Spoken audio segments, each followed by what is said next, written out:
ආයිබෝන් වල හැමෝටම ප්‍රාර්ථනා කරනවා වාසනාවන්ත සුබ දවසක් වෙන්න කියලා. ඉතින් අද මම ඔයාලට අරගෙන ආවේ පොටැටෝ බන් එකක් තමයි ක්‍රීම් එකතු කරලා කොහොමද රසවත් විදියට හදාගන්නේ කියලා. සුපුරුදු පරිදි මතක් කරනවා ඔයා තවමත් මගේ channel එකට අලුත් කෙනෙක් නම් subscribe කරලා notification bell එකත් on කරලා තියාගන්න. එතකොට මගේ වීඩියෝ එකක් ඔයාට ඉක්මනින් ගෙන්න ගන්න පුළුවන්. මේ තියෙන අවශ්‍ය දේවල් තමයි. ඉතින් ඉස්සෙල්ලාම මම මේකට එකතු කරගන්නවා ඊට්ස් එකතු කරගෙන මම මේකට පැකට් වල තියෙන කිරි තමයි එකතු කරගන්නේ. ඉතින් ඔයාලට පුළුවන් මේකට ෆ්‍රෙෂ් මිල්ක් උනත් එකතු කරගන්න. එකතු කරගෙන ටිකක් කලවම් කරගෙන මේකට බටර් සහ පිටි මම එකතු කරලා ඩෝ එක අනා ගන්න විදිය බලන්න රැඩි සිටින්න.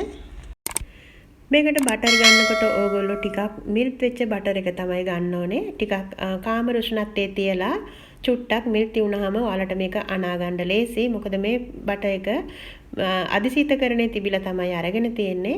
ඉතින් මම මේකට පිටි, සීනි, ලුණු, ඒ වගේම ඊට්ස් එකතු කරගෙන හොඳින් ඩෝ එකක් විදියට අනා ගන්නවා. මේක විනාඩි 6ක් 7ක් විතර අතින් අනා ගන්න ඕනේ.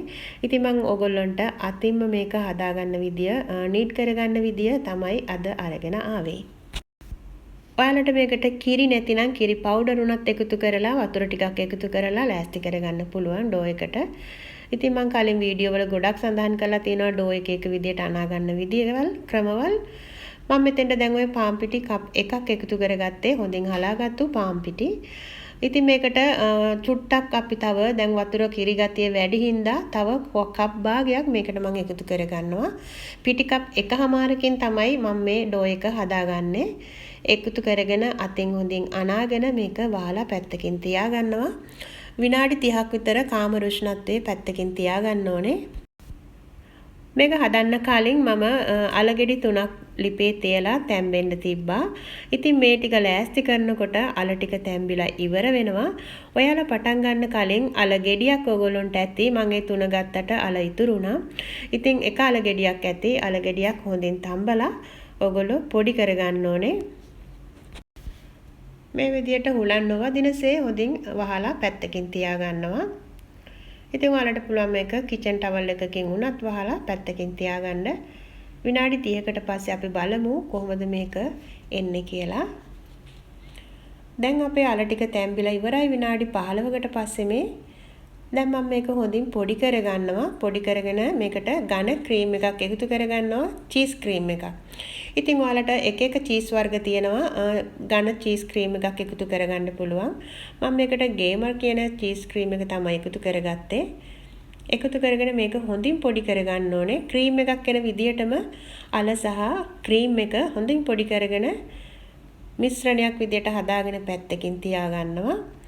දැන් අපේ ඩෝ එක හොඳින් ඩබල් වෙලා ඇවිල්ලා තියෙන්නේ. ඊට පස්සේ මම මේ විදියට තුනී කරගන්නවා টොප් ටේබල් එකේ. තුනී කරගෙන මේ විදියට රවුම් කපා ගන්නවා. ඉතින් රවුම් කපා ගන්නේ සයිස් දෙකකින්. වීඩියෝ එක දිග වැඩි වෙන නිසා මම ඉක්මනින්ම වීඩියෝ එක ප්ලේ වෙන්න දානවා. ඉතින් ඔයාලට පුළුවන් මේක අදහස ගන්න. ඔන්න සයිස් දෙකකට කපාගෙන තියෙන එකක් ලොකුවටත් අනිත් එක ඊට පොඩ්ඩක් කුඩාවටත්. ඊට පස්සේ අපි හදාගත්තු ක්‍රීම් එක සහ මේකට මොසරෙල්ලා චීස් මම එකතු කරගන්නවා තව. ඉතින් ඉස්සෙල්ලාම මේ විදියට අල ක්‍රීම් එක පැත්තකින් මේකට ගාලා ලොකු රවුමට තමයි ගන්නෙ. ඊට පස්සේ ඊට උඩින් මොසරෙල්ලා චීස් තියලා අර පොඩි රවුමෙන් වහ ගන්නවා. ඒක තමයි ක්‍රමය. ඔක්කොම මේ විදියට අල මිශ්‍රණය සහ මොසරෙල්ලා චීස් තියලා පොඩි කවරෙන් වහ ගන්නවා. මෙන්න මේ විදියට. ඉතින් ඔයාලට පුළුවන් සයිස් එකම සයිස් එකෙන් උනත් වහලා ලස්සනට රවුම හදාගන්න. මම සයිස් දෙකකින් හදාගත්තා. පොඩි සහ ලොකු. එක ටිකක් ලස්සනයි කියලා හිතුණා පොඩි සහ ලොකු බන් සයිස් දෙකකට හදන්න. ඔයාලා දැක්ක ක්‍රමය. ඊට පස්සේ මම ගත්තු කලින් අච්චුව ආපහු අරගෙන මේ විදියට රවුම ෂේප් කරගන්නවා.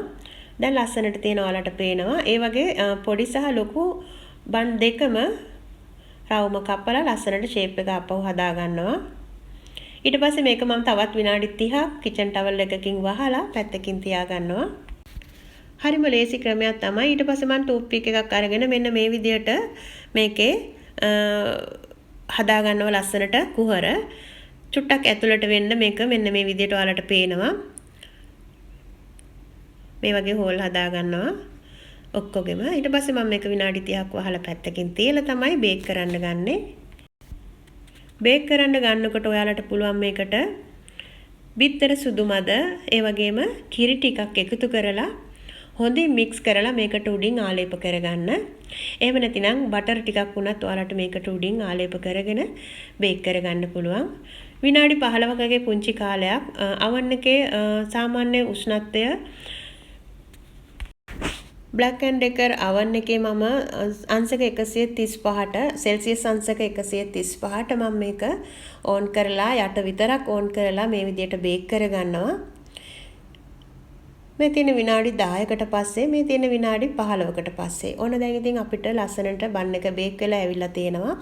දැන් පුළුවන් රස බලන්න. බලමු මේක කොහොමද කඩපුවාම අපිට පේන්නේ කියලා. ඔන්න ඉතින් හදාගෙන ඉවරයි රස බලන්න තමයි තියෙන්නේ. ඉතින් ඔයාලට මේ වීඩියෝ එක වැදගත් වුණා කියලා හිතෙනවා නම් තවත් කෙනෙකුට බලන්න ෂෙයා කරන්න. හැමදාමත් මගේ වීඩියෝ වලට ලයික් කරන, කමෙන්ට් කරන, ෂෙයා කරන ආදරණීය ඔයාලට ගොඩක්ම ස්තුතියි. ඒ වගේම නැවතත් මතක් කරනවා ඔයා මගේ channel එකට අලුත් කෙනෙක් නම් subscribe කරලා ළඟින්ම තියෙන notification bell එකත් on කරලා තියාගන්න. මගේ ඊළඟ වටිනා වීඩියෝ එක ඔයා ළඟටම ගෙන්න ගන්න. ඔන්න දැන් රෙඩි. මේ තියෙන්නේ අපේ බන් එක කඩාගද්දි කොහොමද milted එකට චීස් mozzarella චීස් තියෙන්නේ කියලා අලත් එක ඊටාම රසවත් විදියට මේ තියෙන්නේ අවශ්‍ය දේවල් තමයි. එහෙනම් ඉතින් ගිහින් එන්නම්. ඔයාලා හැමෝම ගොඩක් පරිස්සමෙන් ඉන්න යාළුවනේ. තවත් රසබර වීඩියෝ එකකින් මුණ ගැසෙමු. Thank you for watching my video. God bless everyone. See you next video. Bye bye.